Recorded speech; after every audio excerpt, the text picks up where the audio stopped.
اور پھر انہوں نے پوچھا کہ بتاؤ میں کون ہوں؟ تو میں نے کہا خدا کی قسم میں نہیں جانتا آپ کون ہیں۔ تو انہوں نے فرمایا کہ میں ہی وہ قائم آل محمد ہوں جو آخری زمانے میں ظاہر ہوگا۔ یا رب محمد و آل محمد صلی علی محمد و آل محمد و اجل فرج آل محمد۔ شیخ صدوق اپنی کتاب کمال الدین و تمام النعمہ کے اندر احمد بن فارس ادیب سے ایک واقعہ نقل کرتے ہیں۔ وہ کہتے ہیں کہ ہمدان ایک قبیلہ ہے جو بنو راشد کہلاتا ہے، وہ سب کے سب شیعہ امامیہ ہیں۔ میں نے جب ان سے شیعہ ہونے کا سبب دریافت کیا تو ان کے ایک بزرگ جن کو میں نے نیکوکار اور راست رو پایا نے بتایا کہ ہمارے جد راشد ہمدانی سے روایت ہے کہ جب میں حج کر کے واپس لوٹا اور صحرا کی منزلیں طے کرنے لگا تو مجھے قیام کرنے اور سفر کرنے میں نشاط حاصل ہو رہا تھا۔ میں نے ایک طویل سفر پیدل طے کیا یہاں تک کہ میں تھک گیا اور آرام کی خواہش پیدا ہوئی تو سوچا کہ کچھ دیر سو لوں تاکہ آرام مل جائے، جب قافلہ کا آخری حصہ آئے گا تو میں چلنے کے لیے تیار ہو جاؤں گا۔ بس میں سو گیا۔ سوتے ہوئے ہوا یہ کہ میں سورج کی تپش سے بیدار ہوا اور میں نے وہاں کسی کو نہ پایا۔ مجھے وحشت ہوئی کیونکہ میں نے راستہ بھی نہ دیکھا تھا اور نہ اس کے نشانات سے واقف تھا۔ بس میں نے اللہ پر بھروسہ کیا اور سوچا کہ جس طرف میرا رخ ہے اس طرف چلوں۔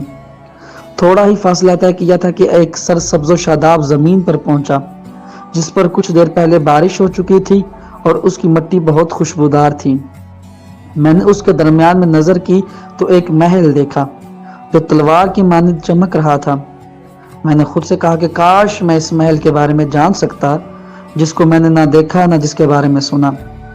بس جب میں اس کے دروازے کے قریب پہنچا تو میں نے سفید فام خادموں کو دیکھا۔ انہیں سلام کیا تو انہوں نے خوش اسلوبی سے جواب دیا اور کہا بیٹھ جاؤ، اللہ تعالیٰ نے تمہارے ساتھ بھلائی کا ارادہ رکھا ہے۔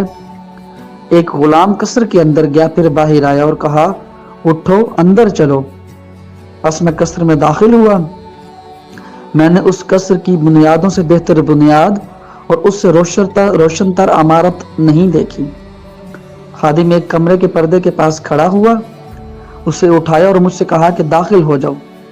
پس میں کمرہ میں داخل ہوا تو میں نے دیکھا کہ ایک نوجوان اس حالت میں تشریف فرما ہے کہ جنہوں نے اپنے سر مبارک پر ایک لمبی تلوار لٹکائی ہوئی ہے اور وہ جوان گویا تاریکی میں بدر کامل کی طرح ہیں۔